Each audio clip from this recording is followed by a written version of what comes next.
Hey, what's up? What's up? Welcome back.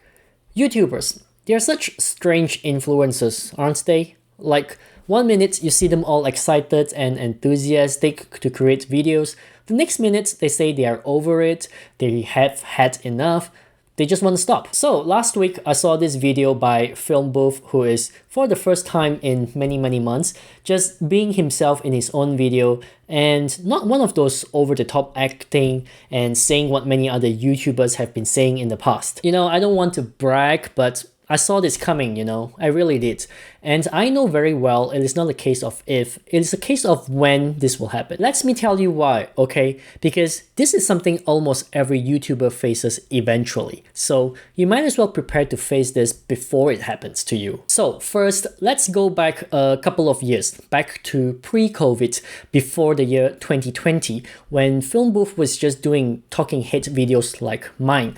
Now, back then, his videos are very simple, straight to the point, nothing over the top, just him sitting here and sending a very simple message and just providing value to his viewers. But his agenda at that time was clear. He wants to help bring the creativity out of you by using his YouTube channel. So you can see it as he's using YouTube to drive traffic into his sales funnel, into his real business, which at that time is about coaching. Now, jump into the year 2020. The pandemic happened, we're in lockdowns, everyone is staying at home and have nothing better to do. So guess what?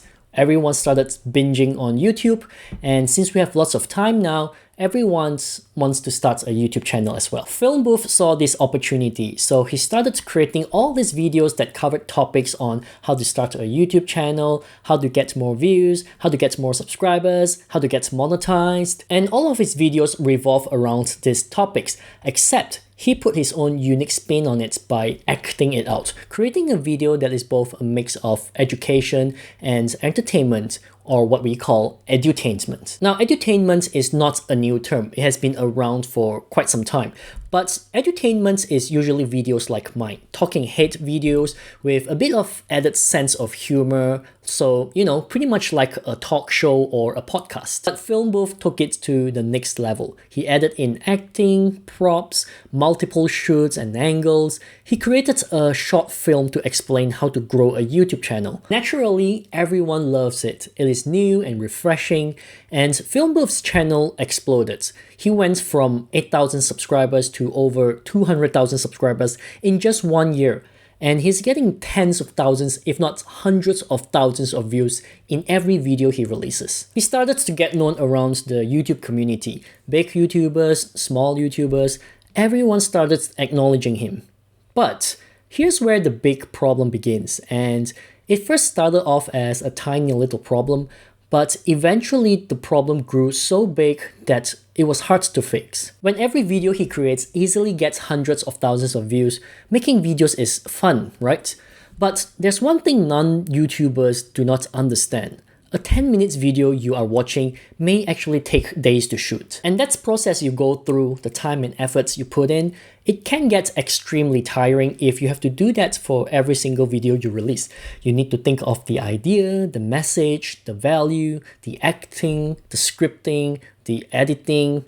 Do I need to go on anymore? So while it almost looks like Film Booth is unstoppable in his niche, it is actually not sustainable, simply because the niche he's in isn't something that will last. Talking about how to grow a YouTube channel just so happens to be in demand thanks to the pandemic. But check it out. After the pandemic is over, Film Booth is still trying to create similar videos. Lots of footage, lots of effort, lots of time spent, but he couldn't produce the same level of views he used to get anymore. And I think this is where he realizes the trend has changed. And can you imagine, in the past, you put in 3 days worth of your time and effort to create one amazing video and it went viral.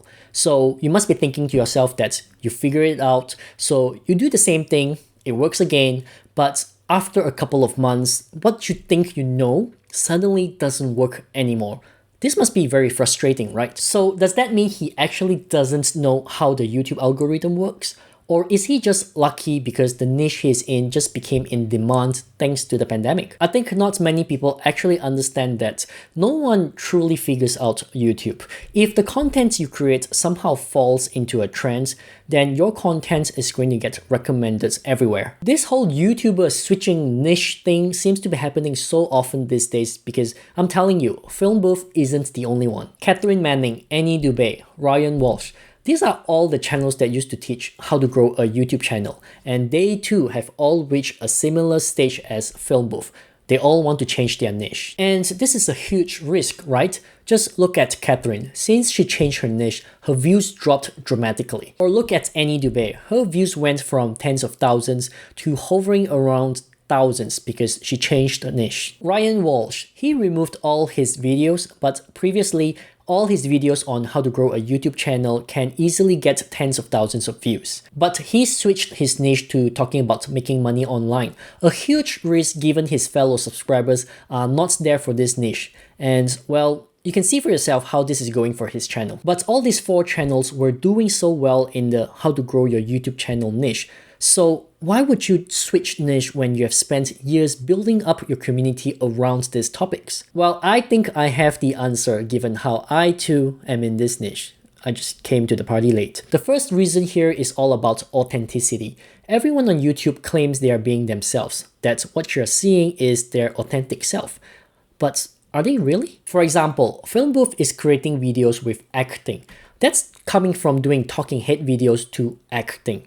That's not authentic. That's doing what's good for business. And some YouTubers are being overly positive. Like, they just keep smiling and talking, and everything seems to be sunshine and rainbow. I mean, I don't know. I don't think I know anyone in this world who can remain so positive all the time. What I'm trying to say here is, at the end of the day, showing people on YouTube who you are not can get very exhausting. It is far easier if we can be ourselves and be able to share our experience just like we would with a friend. Unless you're doing entertainment videos, of course, that's a different case.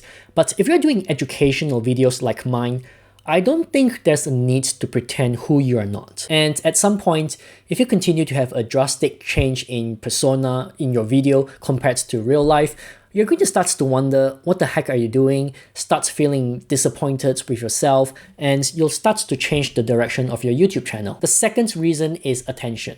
When every video you create is getting hundreds and thousands of comments, this is where it can get addictive. It doesn't matter if it is a bad or good attention, mostly good.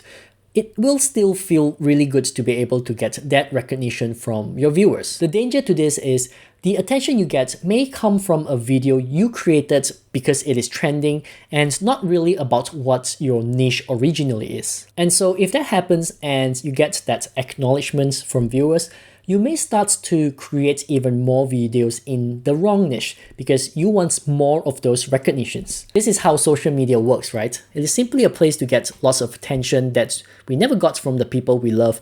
So we get attention deprived and we start to seek attention from people we don't know. Final reason is diversion. One sure way to create a video that can get lots of views is by covering topics that are in demand, that are trending. And during the pandemic, talking about how to grow a YouTube channel is the trending topic. So imagine if you're a YouTube channel that talks about finance. Suddenly, because this topic is trending, you too jumped on and you start talking about how to start a YouTube channel. That's fine if you're only doing 1 or 2 videos. But if you're going to create 1 year worth of content on this topic, you would have diverted too far away from your original goal. And before you know it, you built up this huge community that really isn't your target market. Then you look back and you start to regret and you want to switch niche when in reality, you're really going back to what your original niche was. So my point here is that yes, you can cover trending topics, but you need to know how far you can go with this. And always ask yourself, once the trend is over, can you actually go back to what you originally want to cover? The secret here to me is really try and stick to your roots. If you want to do something different, you can. Your channel needs to evolve.